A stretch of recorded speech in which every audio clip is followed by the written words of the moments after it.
اولاد کی تربیت میں سب سے اہم چیز کیا ہے؟ ہم سمجھتے ہیں کہ تربیت میں ہماری گفتگو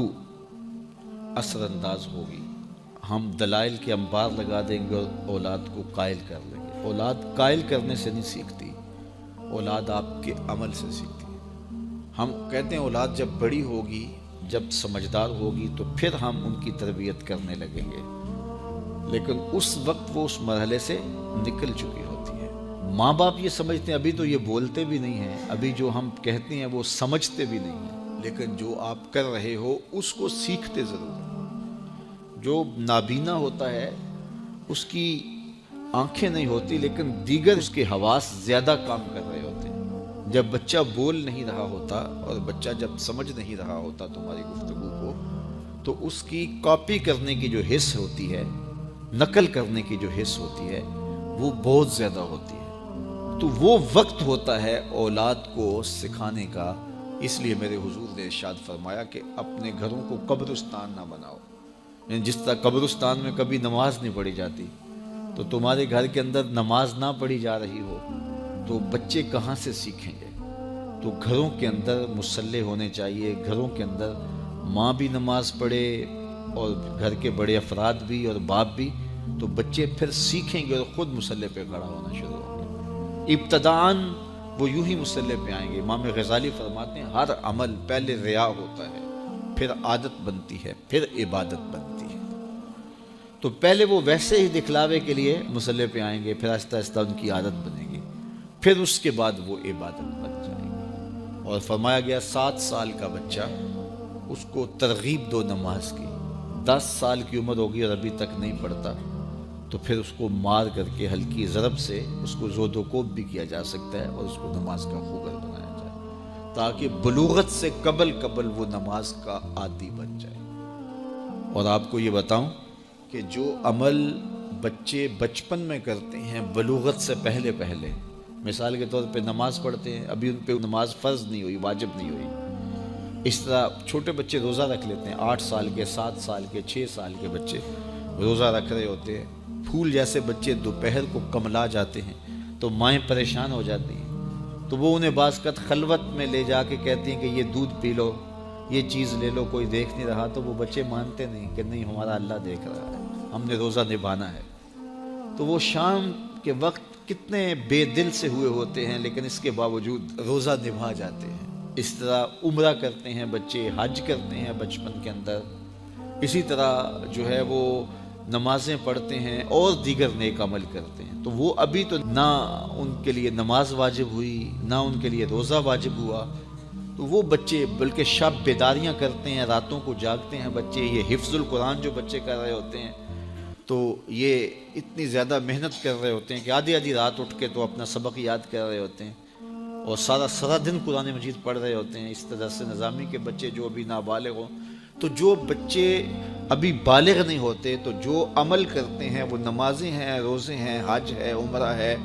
یا کوئی اور نیک عمل ہے، سارے کا سارا ثواب ماں باپ کے نامہ اعمال میں درج ہوتا ہے۔ اب مجھے بتاؤ، چھوٹا بچہ جب روزہ رکھتا ہے اور کمزوری کے باوجود وہ شام تک روزہ لے جاتا ہے، اور پھر اس وقت جب روزہ افطار کرتا ہے سارے دن کی بھوک اور پیاس کاٹ کے، تو مجھے بتاؤ کہ ان کا رب کتنا خوش ہوتا ہوگا۔ اور چونکہ نہ تو اس کے اندر کوئی تصنع ہے اور نہ کوئی اور بات، ان کا عمل ہی عمل ہے، اس میں خلوص ہی خلوص ہے، تو پھر وہ ماں باپ کے نامہ اعمال کے اندر وہ نیکیاں درج ہوتی ہیں۔ تو اولاد کو بچپن کے اندر آپ جو تربیت دیتے ہیں، تو وہ جو عمل کرتے ہیں، ایک تو ماں باپ کے کھاتے میں اس کا عمل، اور دوسرا بالغ ہونے سے قبل ان کی عادت پختہ ہو گئی، تو والدین کی ذمہ داری ہے کہ ان کو جو ہے وہ صالح تربیت دیں۔ جب اولاد نصیب ہو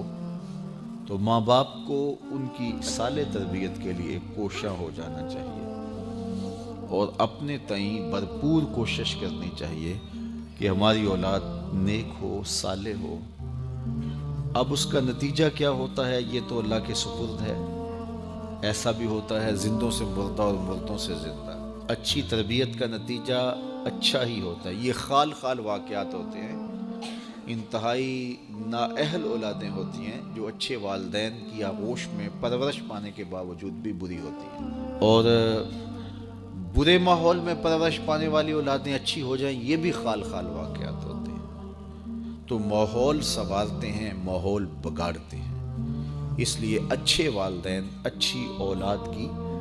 ضمانت ہے۔ اللہ کے محبوب فرمایا کہ عورت سے نکاح کیا جاتا ہے لمالہا، لجمالہا، لحسبہا، اس کے مال کی وجہ سے اس سے نکاح کیا جاتا ہے، اس کے حسب و نسب کی وجہ سے اس سے نکاح کیا جاتا ہے، اور اس کی خوبصورتی کی وجہ سے اس سے نکاح کیا جاتا ہے۔ فرمایا کامیاب وہ ہوا جو دین کی وجہ سے نکاح کرے،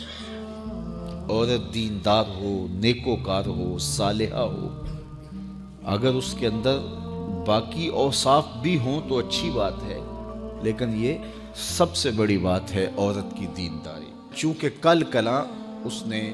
ایک اولاد کی تربیت کا کفیل بننا ہے، اور اگر وہ صالحہ ہوگی تو تمہاری معاون ہوگی، ممد ہوگی، مددگار ہوگی، اور صالح اولاد کی تربیت میں اس کا ایک خاصا حصہ ہوگا۔ نکاح کے بعد مرد اور عورت دونوں کو یہ شدید آرزو ہوتی ہے کہ اللہ ہمیں صالح اولاد عطا کرے۔ اللہ جب اولاد نصیب کرے تو سب سے پہلے اس دنیا پہ آتے ہی ان کو غسل دیا جائے، یہ اولاد کا حق بھی ہے اور والدین کی ذمہ داری بھی۔ اس کے بعد ان کے دائیں کان میں اذان دی جائے اور بائیں کان میں اقامت کہی جائے۔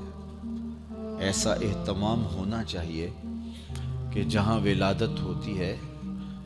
وہ گھر میں ہے یا ہاسپٹل میں، تو وہاں جو اطراف میں خواتین موجود ہوتی ہیں، اس عمل میں شامل ہوتی ہیں، ان کو یہ تلقین کر رکھی ہو کہ ولادت کے بعد ان کی آوازیں بلند نہ ہوں، بچے کے کان میں سب سے پہلی جو آواز پہنچے وہ اللہ کی بڑائی کی آواز ہو۔ بچے کے کان میں اس وقت اذان کی آواز پہنچائی جاتی ہے جب وہ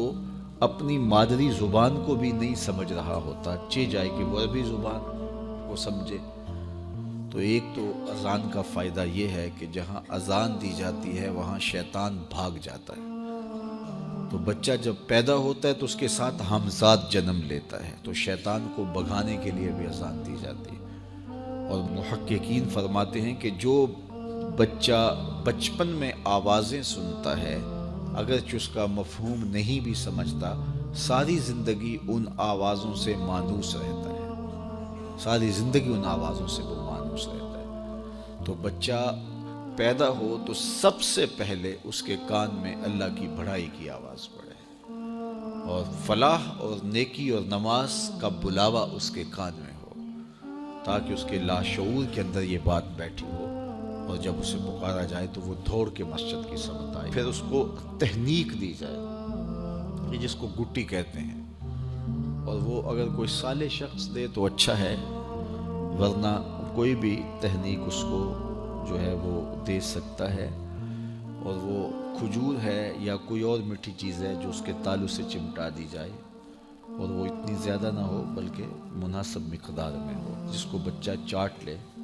تو اس سے خوشگوار روحانی اثرات مرتب ہوتے ہیں۔ اس کے پیٹ میں جو پہلی غذا جائے وہ بھی کسی صالح شخص کے ہاتھوں سے جائے، اس کے کان میں جب پہلی آواز جائے تو وہ بھی اللہ کی بڑائی کی آواز ہو، اور جب وہ بولنے لگے تو سب سے پہلے اس کی زبان پہ لفظ اللہ جاری کیا جائے، پھر لا الہ الا اللہ جاری کیا جائے، پھر محمد الرسول اللہ جاری، پھر اس کے بعد ابو امی جو بھی آپ نے سکھانا ہے وہ اس کو سکھلا دیں۔